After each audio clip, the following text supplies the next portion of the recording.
Hoy quiero hablar de un tema que es poco común, pero quiero hablar de un tema evangelístico, y es el alto precio de seguir a Cristo.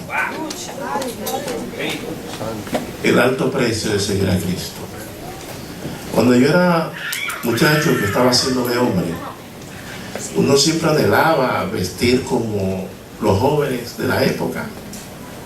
Tener un poloché en ese entonces, el que venía de una familia bien pobre, y muchas veces descuido los asuntos de la administración de los padres, era casi una gloria. Y recuerdo que yo compré un poloché de la Pandilla. El primer poloché que compré era un almacén llamado Almacén de Suriel, llegando al Mercado Nuevo. Compré mi poloché. Cuando me lo pongo, poloché muy bonito. Cuando lo lavé, ni el codo de la hermosa se veía más cómodo que eso. ¿Por qué? Porque no era de calidad. No pagué un precio alto por el poloché. No sé si me debe entender. Inmediatamente de la primera prueba, el poloché dijo lo que era. La primera foto. Somos muy buenos cristianos, pero en la primera prueba decimos lo que somos.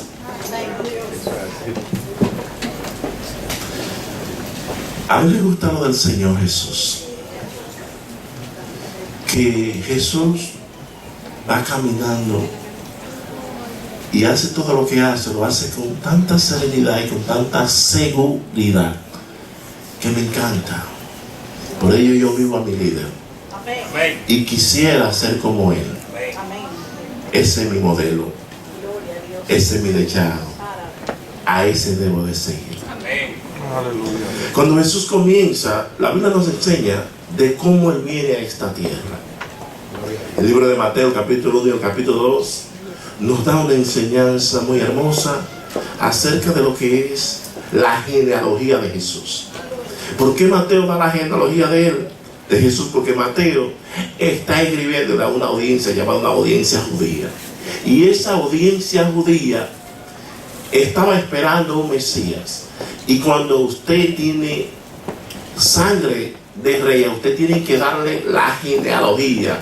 Usted tiene que conocer sus ancestros para poder entonces reclamar su herencia, para poder reclamar su posición, para poder reclamar, si es un reinado, reclamar su reinado, si es una tierra, reclamar su tierra.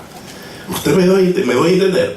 Entonces Jesús, el Espíritu Santo inspira y comienza a dar lo que se llama la genealogía, de dónde viene Jesús, sus ancestros. Cuando enseña sus ancestros, dice la palabra en el capítulo 3, que Jesús comenzó su ministerio, pero él comienza a narrarse, antes de comenzar su ministerio, él tiene que ser bautizado para él poder entrar en acción. Y en el capítulo 3 observamos cómo se manifiesta la persona del Padre, del Hijo y del Espíritu Santo. Aparece una voz del cielo que dice: ese es mi Hijo amado. Aparece el narrador que dice: y descendió el Espíritu Santo en forma corporal como paloma. Es decir, descendió sobre Jesús como paloma. Y a Jesús lo vemos cuando es bautizado. Dios no es bautizado, quien es bautizado es la persona de Jesús que se hizo hombre, el ser humano, el Dios eterno que se hizo hombre. En el capítulo 4 narra la palabra que Él es probado, Él es tentado por el diablo. Él sale para ver si debería ser el Hijo de Dios y comienza el enemigo a tentarlo y Dios a permitirle que el enemigo lo tiente. En otra palabra, el Señor comienza a probarlo, el Padre. Pasa la tentación del diablo y la prueba del Señor. Cuando pasa, comienza a dar lo que se llama los principios de lo que es el reino. Comienza a dar las características de lo que es un ciudadano celestial. Gloria a Dios. En el capítulo 5, en el 6, en el 7. Comienza a dar lo que se llama una cátedra, comienza a condensar y a hablar cómo debe de proceder un hijo de Dios. Cómo debe proceder un nacido de nuevo, de qué forma debe de caminar una persona que camina en este camino. Y cuando él comienza a dar esos detalles, comienza a chocar el religioso de ese entonces comienza a chocar a sus propios discípulos, lo que él tenía hasta ese entonces, porque todavía no era la palabra que él lo había elegido a todos, algunos de ellos, pero las personas se acercaban y escuchaban. Pero cuando él comienza, la Biblia dice en el capítulo 8 y el 9, comienza a mostrar lo que se llama el poder del reino, comienza a mostrar el poderío del reino, y comienza a decir de qué forma él viene sanando leprosos, limpiando, liberando cautivos, en siendo persona, lo comienza a mostrarle que él es diferente. En el capítulo 8, ahí observamos esos puntos. En el 9 comienza a elegir ciertos discípulos también. Ahí elige, dice la Biblia en el capítulo 9 de Mateo, que ahí elige a un discípulo llamado, ¿cómo se llamaba ese discípulo? Que era contable. Se llamaba Leví o Mateo. Se llamaba Leví o Mateo. La Biblia no narra en qué tiempo toma a Judas, el Iscariote, pero sí lo eligió porque está ahí. Cuando narra Mateo, después del capítulo 10 comienza a hablar de lo que es la instrucción de cómo deber llevar lo que es el evangelio de salvación a los perdidos. Y dentro de los puntos que él comienza a hablar, él habla un punto al final del capítulo 9. Dice: la mies es mucha, pero pocos los obreros. ¿Usted cree que todo el mundo que es obrero del Señor? ¿Usted cree que todo el mundo es líder en una congregación? ¿Usted cree que todo el mundo puede ser ejemplo de una congregación? No. Cuando usted es obrero del Señor, un obrero del Señor es una persona que es considerada como María en una compañía. Wow. El ser ejemplo no es cosa fácil. Por eso el Señor dice: mucho es la mía, mucha es la mía, pero muy pocos son los obreros. Rogar al Señor de la mía es que envíe obreros.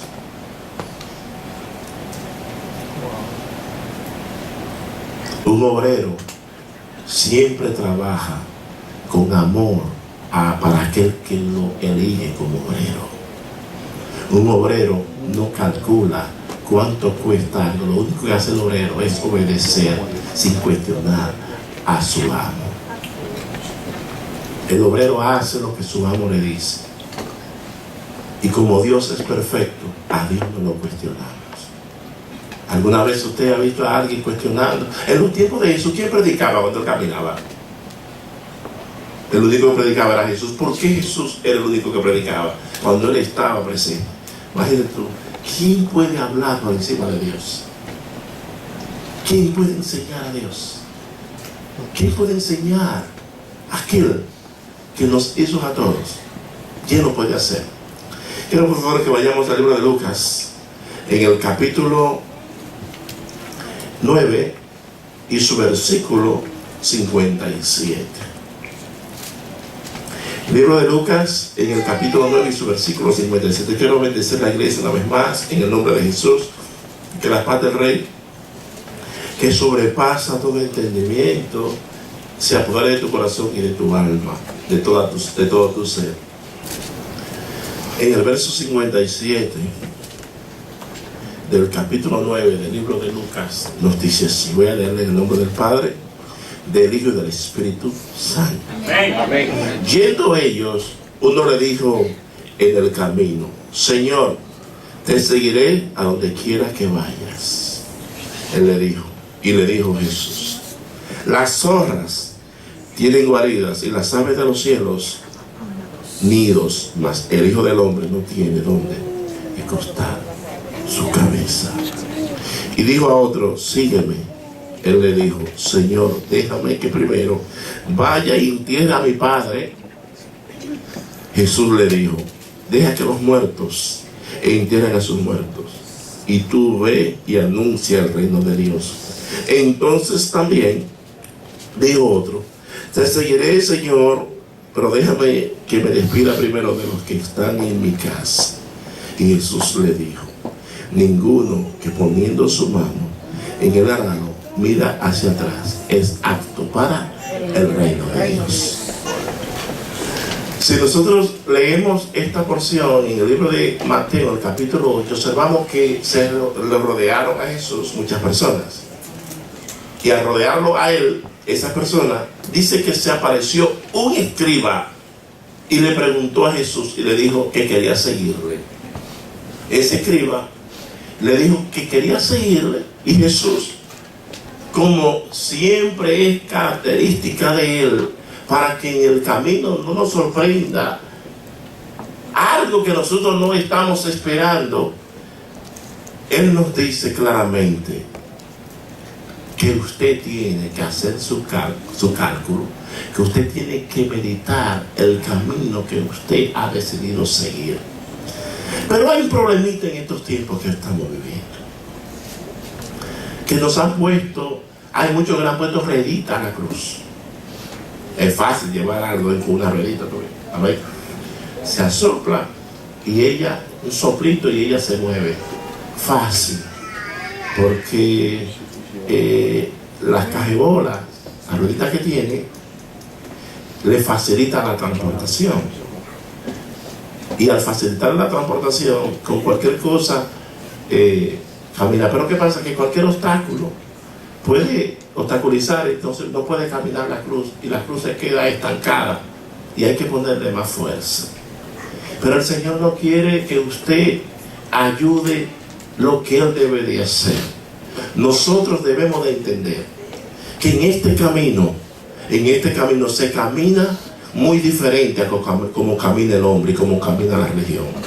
Se enseña que la religión es el esfuerzo que nosotros los hombres hacemos para llegar a Dios, pero que el Evangelio de Jesucristo es el esfuerzo que Dios hace para llegar a nosotros los hombres. Y que nosotros los hombres, la salvación, nosotros la podemos conseguir de la única forma es siguiéndole a Él y manteniendo lo que Él dice que debemos de hacer. A nosotros observar este punto, cuando este hombre le pregunta, le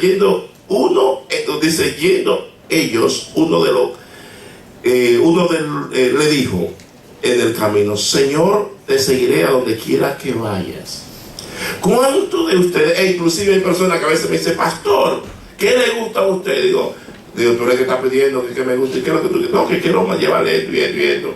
Lo estoy esperando, parece que yo vine 5 veces al día, pero yo hasta ahora, pues si me llevo de ti, hoy día yo estuviera en el cementerio, porque yo no puedo comer, porque tú me ofreciste de todo, y te estoy esperando.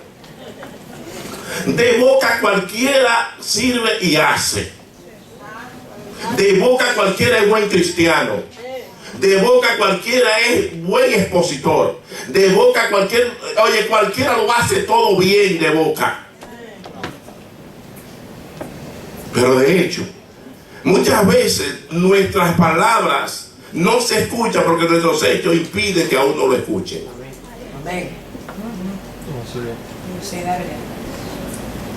Muchas veces nuestras palabras no se escuchan porque nuestros hechos impiden que a nosotros nos escuchen. Y eso se conoce muy bien. Jesús, como me encanta de la forma como el Señor nos enseña. Repito una vez más, y vuelvo, repito, dice la palabra que muchos son los escogidos, muchos son los llamados, pero pocos son los escogidos. Las iglesias pudieran estar abarrotadas en estos tiempos. Las iglesias pudieran estar, iglesias pequeñas que cogen 200, 150 miembros, pudieran estar haciendo por lo menos los domingos, aunque sea 3 servicios, esperando una tanda, un turno para el otro turno y el otro turno, para buscar del Señor. A mí me gusta esta palabra que Jesús dijo: cuando el Hijo del Hombre regrese a la tierra, cuando el Hijo del Hombre regrese a la tierra, ¿hallará fe en la tierra? Cuando Él regrese, ¿hallará fe en la tierra? Observe este punto tan importante donde dice, y es importante que entendamos el modismo que el Señor usa en esta expresión para que nosotros entendamos y no comencemos a hablar disparate, porque en algunos momentos hablamos disparate sin entender lo que el Señor está proyectando. Dice el Señor aquí, y le dijo Jesús: las zorras tienen guaridas y las aves de los cielos nido, mas el Hijo del Hombre no tiene donde recostar su cabeza o recostar la cabeza. El Señor le dice claramente, mira, así como la zorra y los zorros, que son un animal que se adapta a cualquier medio ambiente. Se dice que es uno de los animales que se adapta no importa el lugar que sea inhóspito, puede ser calor, ellos se adaptan, puede ser frío, se adaptan. Y es un animalito con mucha habilidad y con mucha astucia. Pero en este caso no es eso lo que el Señor nos está diciendo, sino más bien que este tipo de animalitos tiene donde vivir, y las aves del campo también donde estar ellos reposar. Pero que el Hijo del Hombre no tiene donde recostar su cabeza. ¿A quién se refería Jesús cuando él dijo el Hijo del Hombre? A él mismo. Vamos a verlo.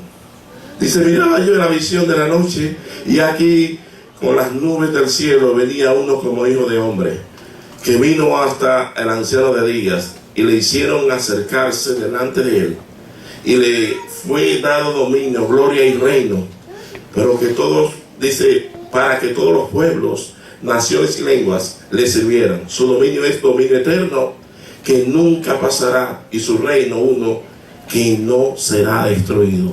¿Cuál es el único reino que no va a ser destruido? ¿Cuál es el único reino que es eterno? Entonces se está refiriendo a él mismo, porque la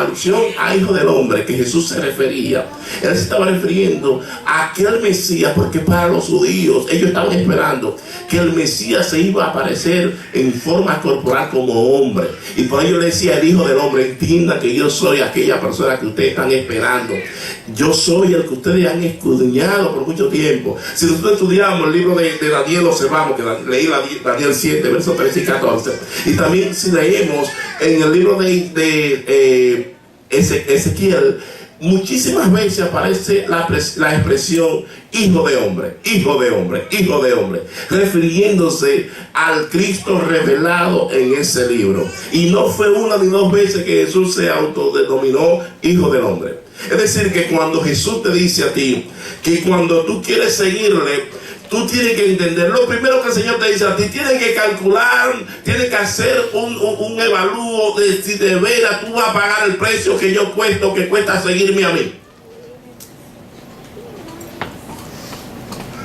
Tú tienes que hacer, calcula a ver si el precio que yo te estoy exigiendo, ahora mismo cualquiera levanta, quiere recibir a Cristo, ven, y hay unos leones por ahí, que cuando la persona dice quiere recibir a Cristo pasan, ni siquiera muchas veces dicen, quiere recibir a Cristo, ¿quién quiere ser bautizado? Pase, vamos a bautizarlo. ¿Cómo? Es una sinvergüenza lo que hay últimamente. ¿Cómo?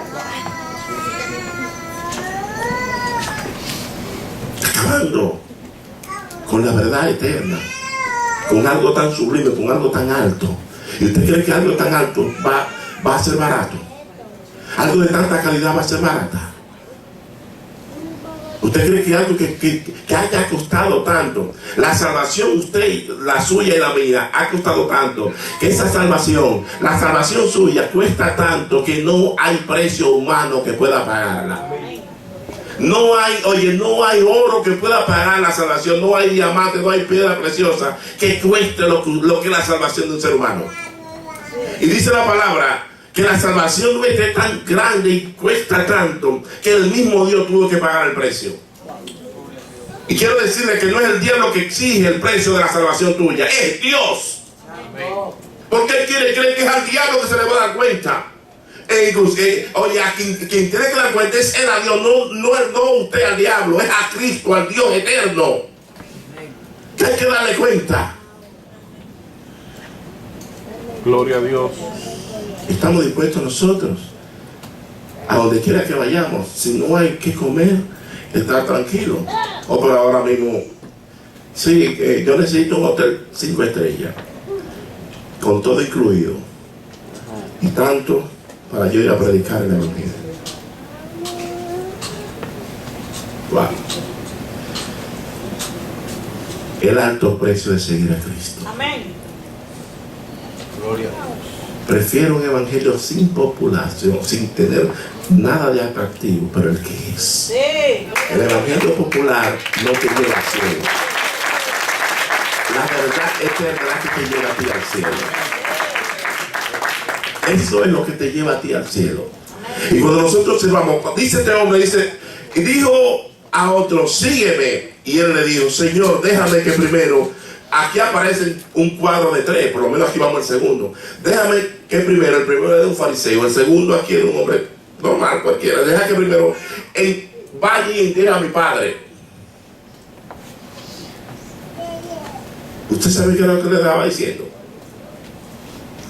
Era una expresión que se usaba en los tiempos de Jesús, donde el Señor le dijo, Jesús le dijo, deja que los muertos entierren a los muertos, y tú ve y anuncia el reino de Dios. No era que literalmente ese hombre fuera a enterrar a su papá. Era una expresión, una frase idiomática que se decía en ese entonces. Déjame primeramente ir y buscar todos mis bienes, tomar mi herencia, y cuando yo consiga mi herencia y después que yo me goce bien mi vida, después, que es lo que se dice la gente en estos tiempos, ¿quiere convertirte? No, yo tengo que gozar mi vida, yo tengo que gastar mi juventud, yo tengo que gastar mis bienes, yo tengo que, oye, pero yo me voy a estar temprano con tanta muchachona que hay en el mundo, con tanto gozo que hay en el mundo, con tanto placer que hay en el mundo. Eso es lo que el Señor dice, deja que los muertos, donde dice el Señor, deja que los muertos entierren a sus muertos. Lo que está diciendo es, deja que aquellos que no tienen vida, que no tienen esperanza, que no tienen nada, se entierren a sí mismos, se destruyan a sí mismos, y ven y sígueme.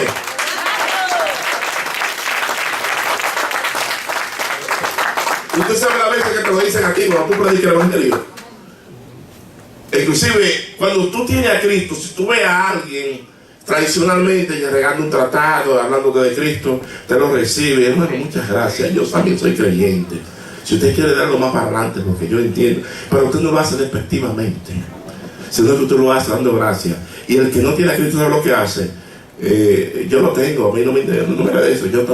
Y hay supuestos cristianos, oye, hay supuestos cristianos que tienen una visión mucho superior y de humildad no tienen de humildad no aparece de la palabra A. Que aparece lo último, humildad, allá atrás está la palabra. La letra, gracias. Oye, esa vocal A aparece allá atrás, antes de una consonante. Y nosotros le hablamos, y es una arrogancia. El que es arrogante tiene que examinarse, eso lo digo de frente, sin temor a equivocarme. La arrogancia es del diablo, porque Dios mira desde lejos al arrogante y al soberbio, y de cerca al humilde. Jesucristo fue humilde, y si tú no eres humilde, trata de convertirte a Cristo para que seamos humildes. Hay que ser humilde. El que no es humilde no entra al cielo. El que no es humilde no puede entrar en los cielos. No puede encontrar y gustar esta salvación tan hermosa, tan buena que dice el Señor. Hay que ser humilde, pero la humildad no es de boca, este hecho que hay que mostrarlo. Y el Señor va más allá. No solamente de ellos, sino que tiene que estar como un guardián en el corazón para no dejar que entre la soberbia.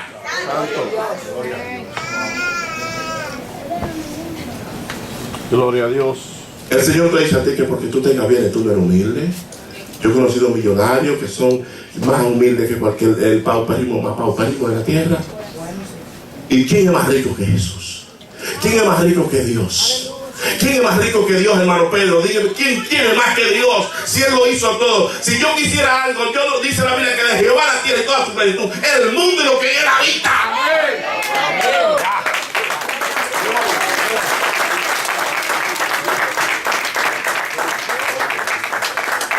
Entonces yo soy humilde porque yo sea pobre. Eso no te dice a ti que tú eres humilde.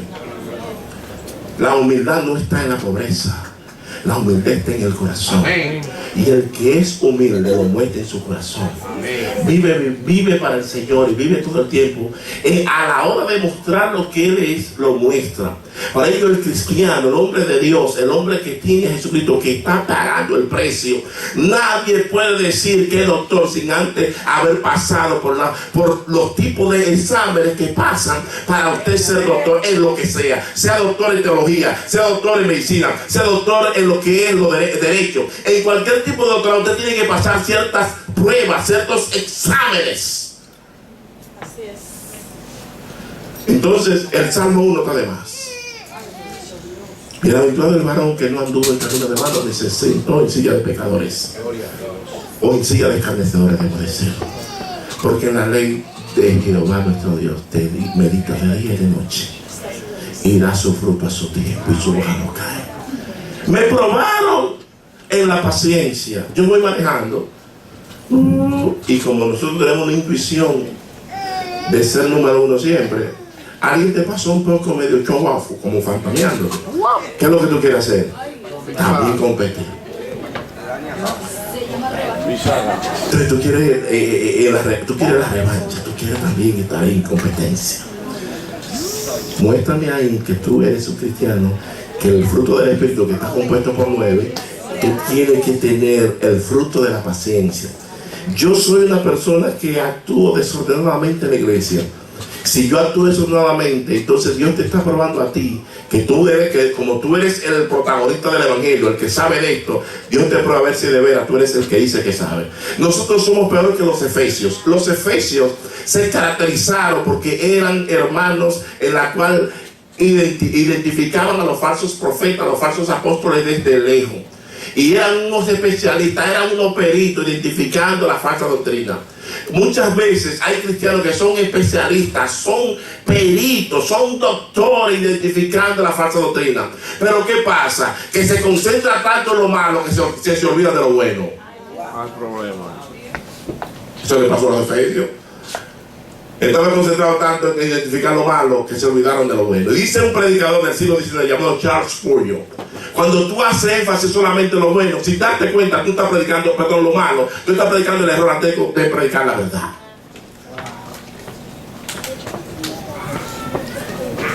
Bueno, yo nada más estoy concentrado en el defecto de Jeremy, perdón que te ponga de ejemplo ahí, pero yo no me concentro en mí.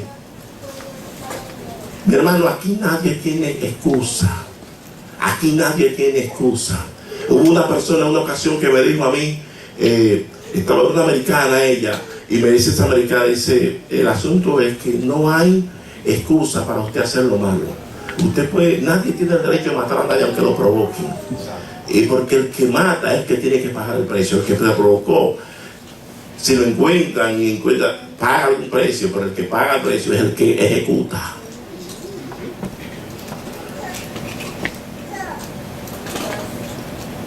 Hay un vehículo que se llama el diablo que está esperando para entrar y destruir con nosotros. Desde que ve que tú tienes un argumento y dices, aquí ya lo tengo, ya está en mi terreno. Ya está en mi terreno. Dice la Biblia que el que tiene este camino, que reconoce el alto precio de este camino, no se concentra en el camino del otro, ni en la enseñanza del otro, no se concentra primeramente en Dios y después en sí.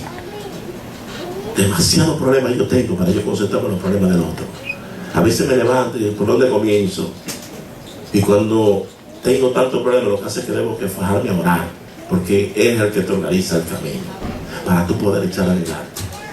Y muchas veces nosotros calculamos y creemos que somos lo mejor, y cuando nosotros no entendemos que el Señor nos dice en el capítulo 10 de Mateo, nos dice que cuando Él te comisiona, Él te manda como oveja en medio de lobos. Lo primero que te dice, ve y haz este tipo de cosas, sáname, enferma, haz prodigios y milagros. Si la casa es digna de entrar, entra. Si no es digna, sacude el polvo de tu zapato y sal de ahí. Todas esas cosas lo vas haciendo. Y te dice claramente, dice, mira, recuerden que ustedes no le van a dar bombones de chocolate donde quiera que te llegue. Recuerden que ustedes van como ovejas en medio de lobos. Los lobos buscan cómo destruir a las ovejas. Y usted tiene que entender eso. Y que este camino es un camino en el cual tú tienes que estar considerado. Usted observa esos animales que son el alimento de las fieras salvajes, de los tigres, de los leones, de la hiena, de lo que es los pubencientos animales esos que están en el desierto y en la selva. Tú observas que cuando esos antílopes están, tú lo ves comiendo, pero tú lo ves comiendo, pero tú ves ahí. Y desde que uno hizo así, levantó el rabito y dio la señal, a correr todo el mundo. Así es que nosotros debemos de estar. Observa que ellos están concentrados cada uno en sí mismo.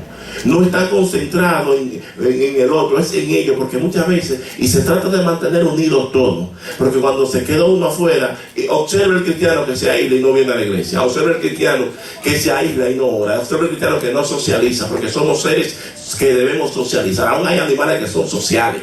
Los animales sociales se mantienen en manadas, se mantienen en grupo para poder sobrevivir. Aún para cazar lo hacen en grupo, y todos lo hacen en grupo para poder sobrevivir. El cristiano que se aísla es un cristiano cristiano que no está calculando que cuando te aislaste tú eres una víctima fácil, una presa fácil para el enemigo. Y por ello tú tienes que calcular que este camino es un camino muy serio. Y un camino no es un camino que te están diciendo que esto es lo más cómodo. Lo que te espera es algo cómodo, pero para llegar allá hay que pasar un trecho muy largo. Oh, gloria. Oh, pero a nosotros nos espera una gloria muy grande. Por ello el diablo hace lo que sea para que esa gloria tú no la puedas tomar.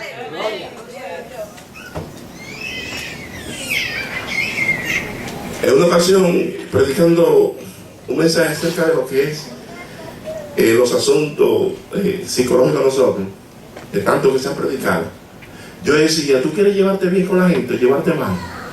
¿Tú quieres conocer a la gente? Pasa un tiempo con ellos. Mientras yo vengo a la iglesia, vamos a poner 3 días. Vengo el miércoles, duré 1:30, me fui, o 2 horas. Vengo el viernes, duré 2:30, me fui, y el domingo también. Pero yo no hablo con nadie, yo me tengo aislado, yo soy tranquilo. Yo no le doy problema, llegué, me senté, sonrisa para todo el mundo y me voy. Pero comienza a pasar tiempo con la gente, para que usted sepa quién es usted y quién es la otra persona. Hay unos leones por ahí que tú lo llamas y dices que es con la espada todo el tiempo ahí y la metralleta para matarte.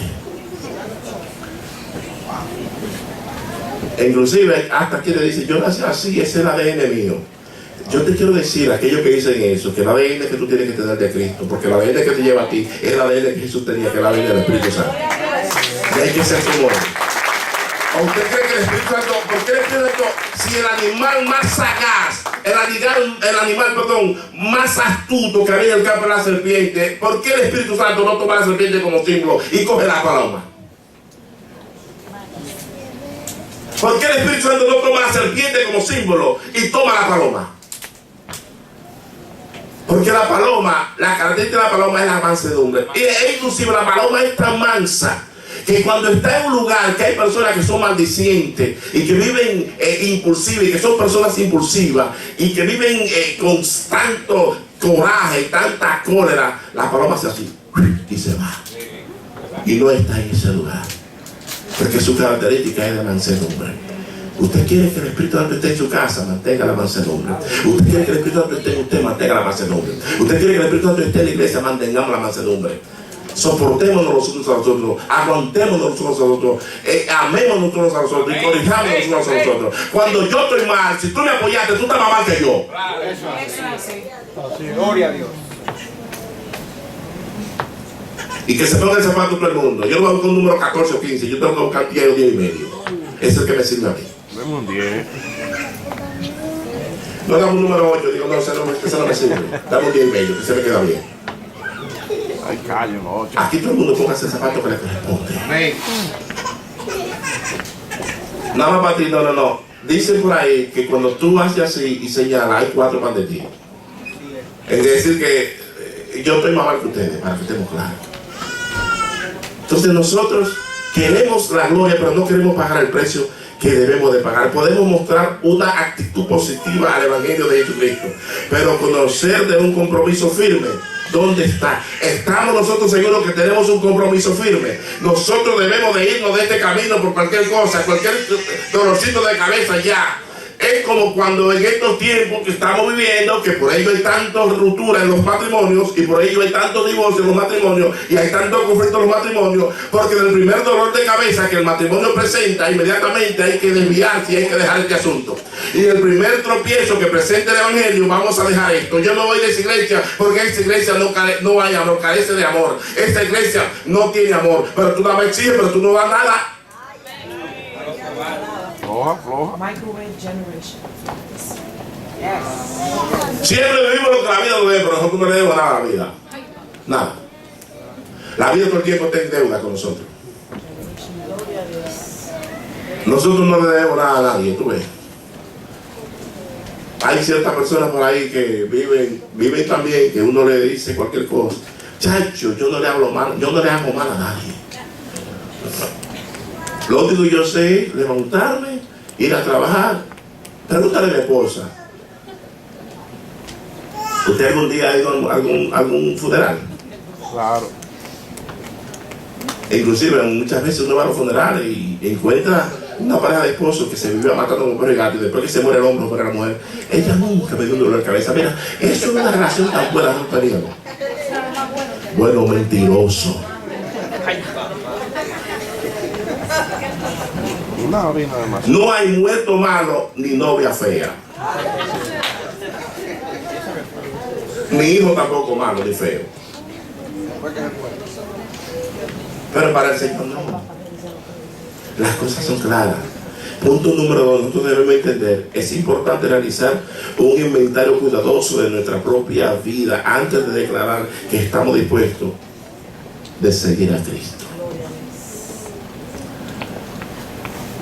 Otro punto importante, significa que debemos seguir a Cristo sin reserva, sí. Sin tener nada oculto, sí. Sin tener ningún pecado oculto que pueda obstaculizar la relación con Él, debemos de hacerlo. Por eso David oraba y decía: líbrame de aquellos pecados que me son ocultos, que la soberbia no se enseñoree de mí. Cuando nosotros tocamos ciertos intereses, y Dios nos toca de diferentes formas, Dios toca nuestros intereses de diferentes formas. De diferentes formas nos habla. Observemos este punto importante que nos enseña Lucas 14, que todavía es más serio que el primero que leímos. En Lucas capítulo 14 y su versículo 25, déjame ver si lo encuentro, así me lo está aquí, dice: grandes multitudes iba con él, y viéndose les dijo: oye, ¿cómo es que Jesús hace? Jesús va así, y hace una parada así, y cae como: pero ¿por qué te frenaste de golpe?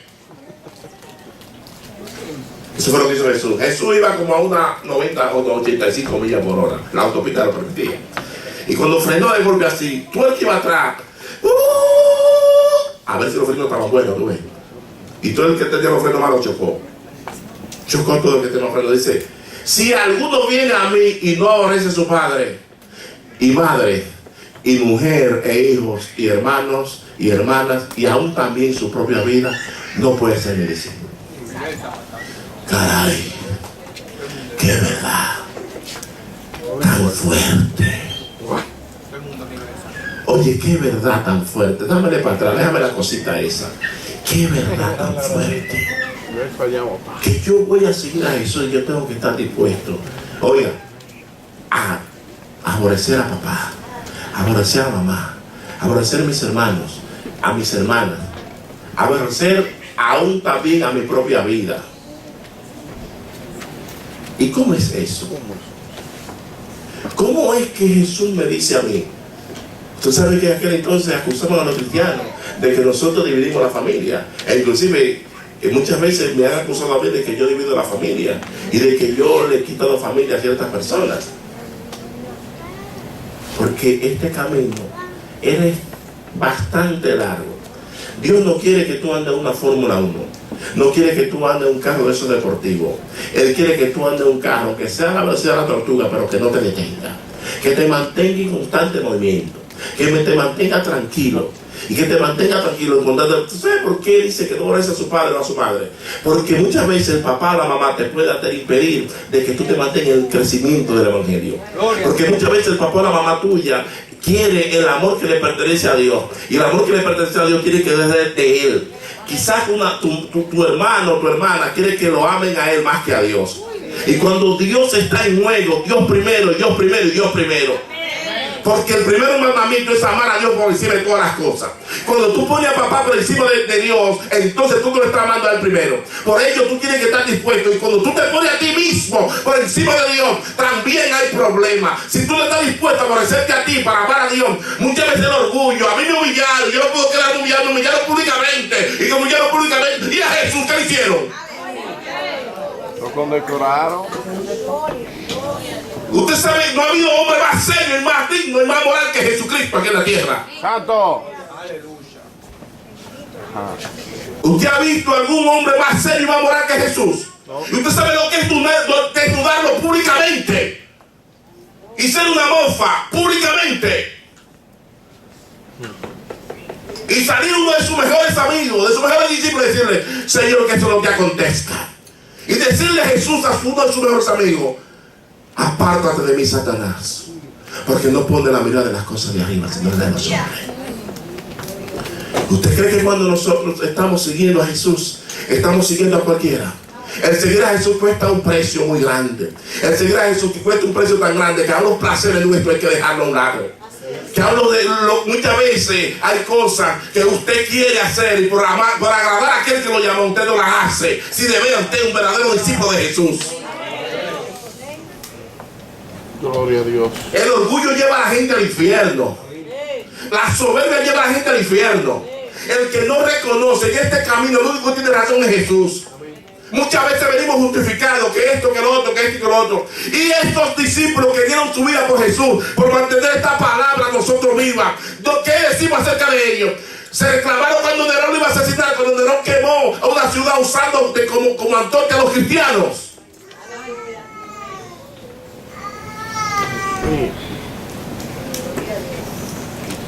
Ahí no decimos nada.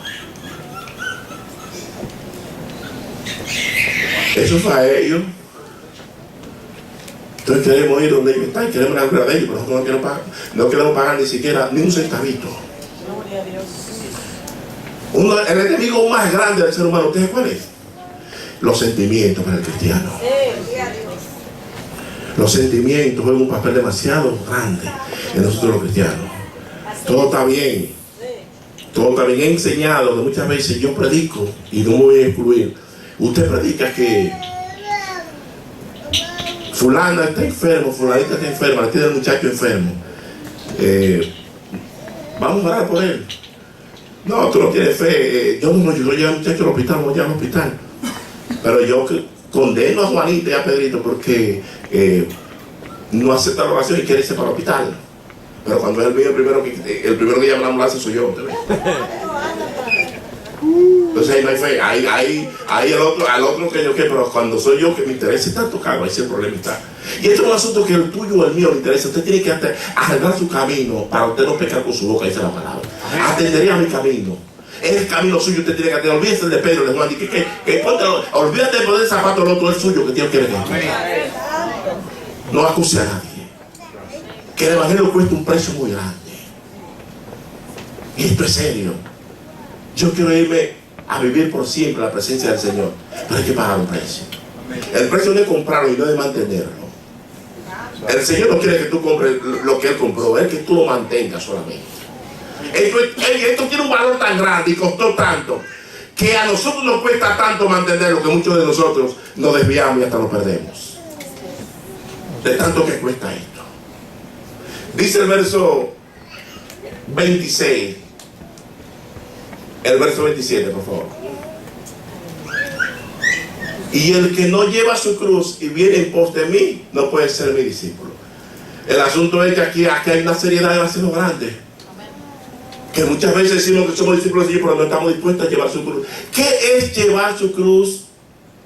¿Qué es llevar la cruz de Cristo todos los días? Dice que llevar su cruz cada día. ¿Qué es llevar su cruz? Cuando si usted no entiende lo que es la cruz, investigue bien, para no tomar el tiempo a hablar solamente de las características de lo que es morir en la cruz. El decir que una persona estaba condenada a la cruz, eso era sinónimo de muerte.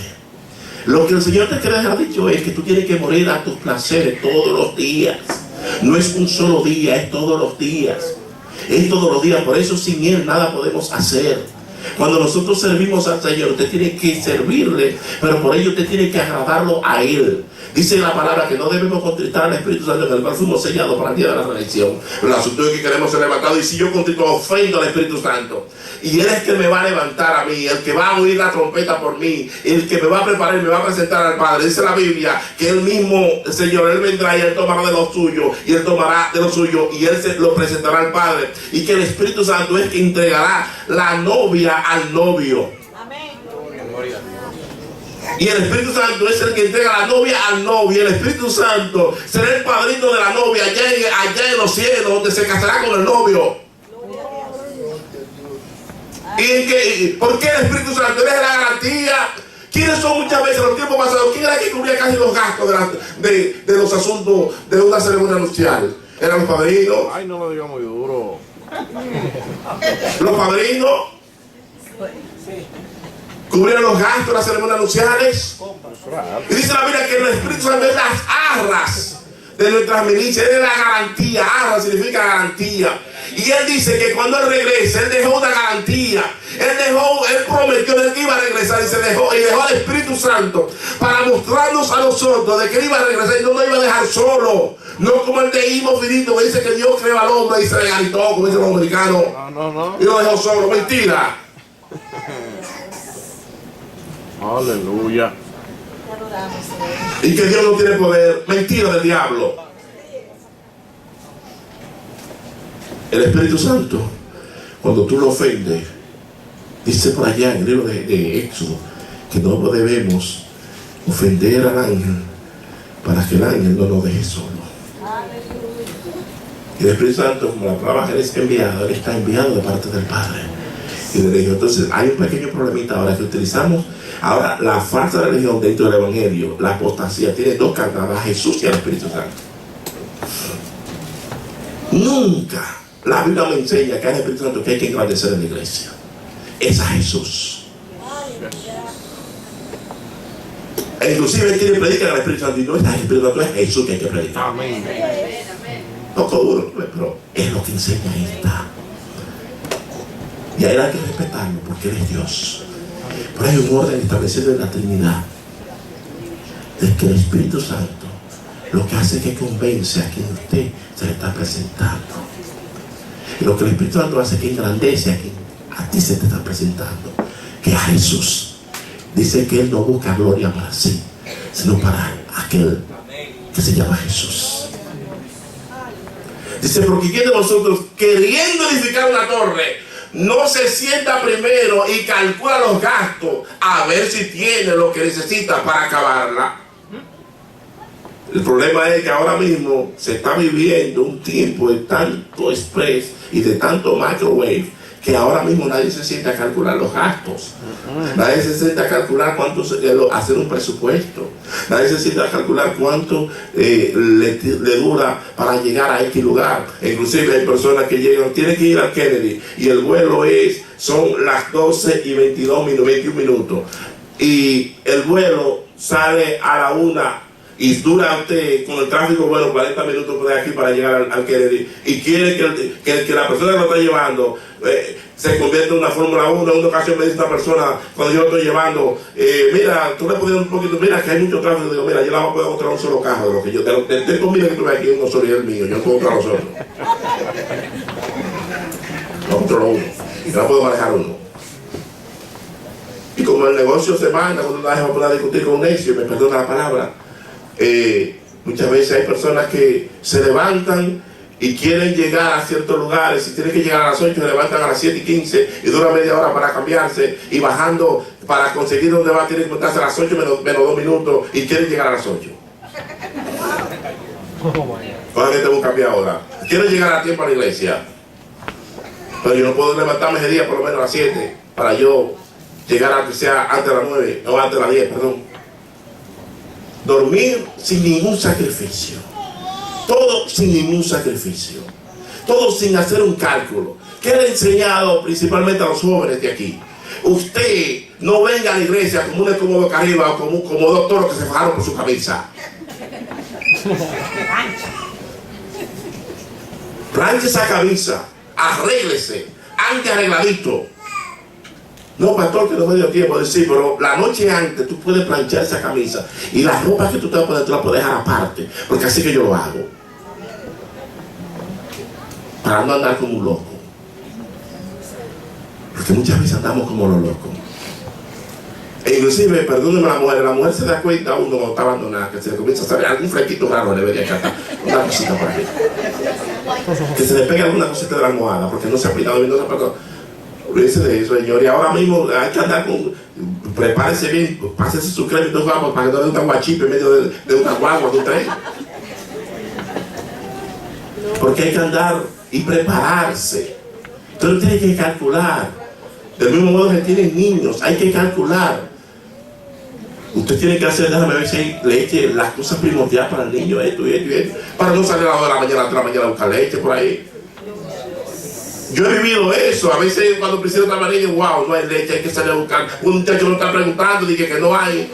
El muchacho lo que quiere es que le den. Es leche.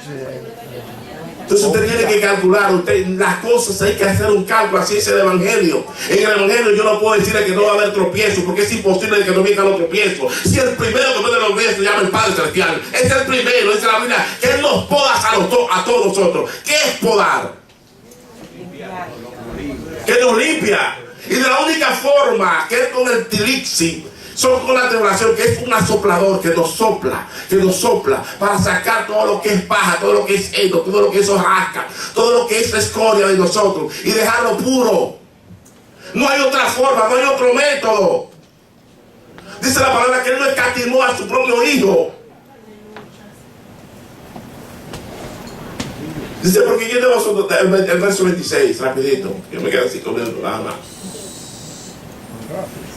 Si alguno viene a mí y no aborrece a su padre y madre.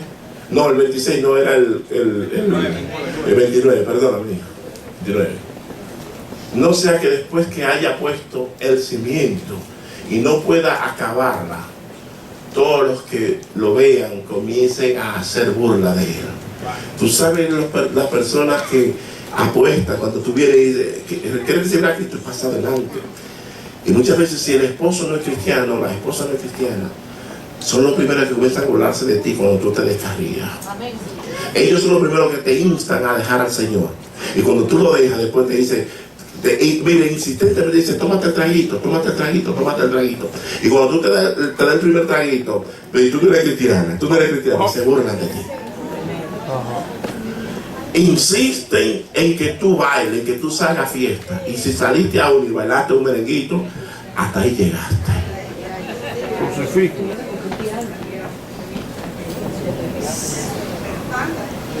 ¿Cuál es el cálculo? En que tú tienes que entender que hay que dejar el orgullo, que hay que dejar los placeres y hay que servirle a Cristo.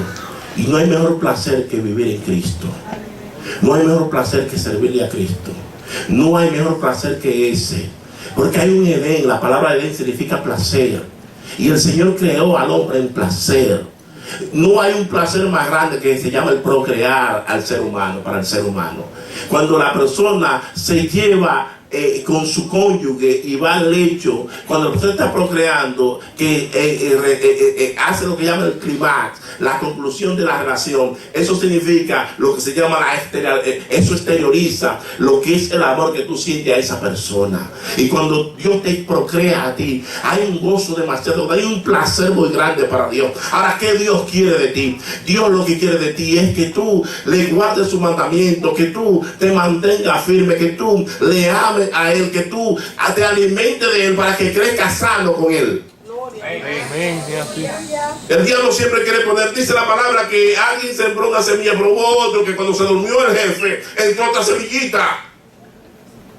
Tú ves que en la relación, tú ves que cualquier cosa, el diablo, desde que hay un deslín, el enemigo quiere, porque muchas veces yo condeno a la mujer, pero la mujer me condena a mí, es una condenación mutuamente. Condenemos a nosotros primero, vamos a poner una cuenta primeramente y después vamos a dejar esto, olvidémonos de tantas cosas, vamos a dejar los pleitos, porque los pleitos no funcionan.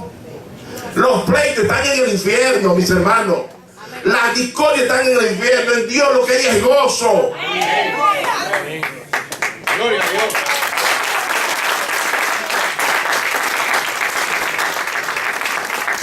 Hay creyentes que quieren abusar, y voy con esto fuerte con los hombres, abusar de su compañera. Porque la Biblia dice que el hombre es cabeza del hogar y tiene a la mujer como una esclava. Fuerte ahí. O por ahí algunos catatablazo le dan a la mujer. ¿Y usted cree que Dios aprueba eso? No, mucha libre. La Biblia dice que así como Cristo es la cabeza de la iglesia, así como el hombre es cabeza de hogar, así Cristo es la cabeza de la iglesia, debo decir. Antes de nada, vamos a tomar una mujer como ejemplo. ¿Alguna vez, Priscila, Jesucristo te ha dado golpe a ti? ¿Te ha maltratado?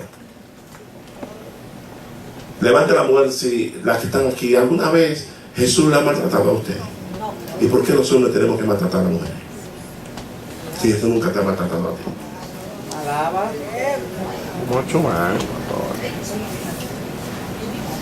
¿Tú sabes cómo le llama el Señor a la mujer que no se sujeta a Él? se descarrió, se divorció de mí. Cuando Jesús estuvo aquí, Él vino a buscar lo que se había perdido. En Osea dice la palabra que Él toma una mujer, Osea, el profeta, llamada Gomer, y esa mujer era una prostituta, abiertamente una prostituta, y el profeta, que era profeta, le dice: ve y llégate a esa mujer. Maestro, pero ven acá, y tú ibas a... Sí, llégate a ella, esa va a ser tu esposa. Así era que Dios trabajaba. Tuvo el hombre que casarse con una prostituta, un leve, como dicen los americanos. Para que sea más suave, tú ves, porque la otra suena muy duro. Se casa con esa prostituta. Cuando se casa con esa prostituta, la prostituta, ¿qué es lo que sabe hacer? Prostituirse. Volvió otra vez y volvió a lo suyo. Búscalo otra vez, tuvo un hijo. Búscalo otra vez. Volvió a lo suyo. Tuvo 3 muchachos. Y dice el Señor le dice: esa es. ¿Tú sabes quién es? Esa es Israel. Esa era mi mujer. Divórciate. Eso mismo es lo que yo voy a hacer para que entienda cuando le habla al pueblo. Eso mismo es lo que yo voy a hacer con mi pueblo. Que me voy a divorciar de él por vagabundo que es mi pueblo. Ay, Dios mío. Y me voy a casar con aquel que no es pueblo. A los suyos vino. Además, a los que le recibieron, ¿quiénes fueron los que recibieron? Israel lo recibió, fuimos nosotros los gentiles recibidos. Ahora nosotros somos la novia para casarla allí en el cielo. Y la posición de Israel la perdió por no permitir y aceptar a Cristo. Por ello, porque Jesús le puso las pautas, se fueron a otros dioses. Ahora quizás tú no te vas tras el Dios Baal, pero te va tras el Dios. Oye, no te va tras el Dios Baal, pero te va tal Dios que tú tienes en tu corazón, que representa el mismo Baal. No te va a la diosa Cera, no te va a ninguno de esos dioses que el Señor refutó, pero te van a los dioses que tú tienes en tu corazón. Verso 30. Voy a terminar ya con estos últimos 4. Me deben un minuto más y ya acabamos. Diciendo: este hombre que me hizo edificar y no pudo acabar. Aquí puedo poner 3 ejemplos. ¿O qué rey? Al marchar a la guerra contra otro rey, no se sienta primero y considera si puede hacer frente con 10,000 hombres o con 10,000 al que viene contra él con 20,000. Y si no puede, cuando el otro está todavía lejos, le envía una embajada y le pide condiciones de paz. Así pues, cualquiera de nosotros que no renuncia a todo lo que posee, no puede ser. Estamos nosotros a renunciar al orgullo. Estamos nosotros a renunciar al amor por lo material. Estamos nosotros, oye, el amor en lo material. Yo puedo amar a una persona creada, eso es materia, eso es materia. Sea mujer, sea hija, sea que sea, es a Dios primero. Amén. Ahora, yo tengo que mostrar el amor que tengo de Dios amando lo que yo veo. Amén. Porque así es el asunto. Entonces, si nosotros servimos al Señor, debemos de entender que hay cálculo que hay que hacer. Debemos de entender que en medio del camino no comencemos a ramear como los rumiantes, o a rumiar como los rumiantes, y a vociferar y a hablar y a gritar y a llorar y a decir y a quejarnos de Dios, lo que expliqué en estos días pasados. El conguste, que es más bien el quejarse de Dios, el acusar a Dios por nuestros problemas. El que habla así no tiene ni matiz de lo que es el verdadero evangelio. Porque Jesús nos dijo: en el mundo van a tener aflicción. Confiar porque yo hice la mía. Confiate en mí. No le estoy hablando a usted de miedo, no le estoy a usted tomándole para tratar de manipularlo ni de asustarlo. Pero Jesús dijo en el capítulo 10, Mateo dice: más bien le voy a decir a quien usted debe de temer. No te tema a ti, teme a Dios. No le tema a mamá y a papá, teme a Dios. No le tema a la sociedad, teme a Dios. No le tema a nadie. Aquí tú tienes que temerle a aquel que tiene poder de tomar el alma tuya y llevarla al cielo, pero también tomar el alma tuya y llevarla al infierno. No es el diablo que lleva el alma al infierno, es Dios. Es Dios que la lleva al infierno, no es el diablo. Porque ningún cristiano el diablo ha podido llevarse al infierno, porque él se lo quiere llevar. El que no está sellado con la sangre del cordero, el diablo lo lleva porque hay un trato, el que no está sellado sí es tuyo, no pago el precio. ¿Podrás tú guardar los 10 mandamientos? Levante la mano que puede guardar los 10 mandamientos.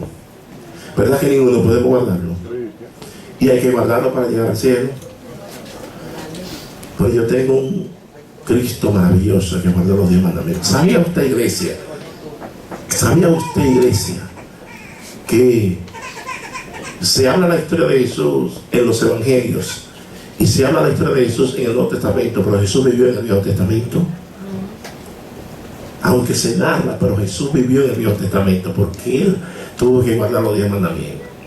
Después de Cristo morir, entonces ya no se exige que usted guarde 10 mandamientos, porque Él le enseñó que hay que guardar, recibirlo a Él, y con Él ya tú lo guardaste todo. Con Él ya tú lo guardaste todo. Nadie puede llegar al cielo sin guardar los 10 mandamientos. Por ello el único medio de salvación es Jesús. Hubo un predicador por ahí que dijo que si la gente de Joseph Smith era cristiana, dijo que sí, también era cristiano. Como lo que quiere tener su iglesia, que de esta iglesia que tiene como 40 listas, así cualquiera, maestro, que todo el mundo era cristiano, no hay ningún problema. De esos grandes líderes que hay ahora mismo, cuando lo pasan por el filtro de la palabra, se sabe quién es quién, iglesia.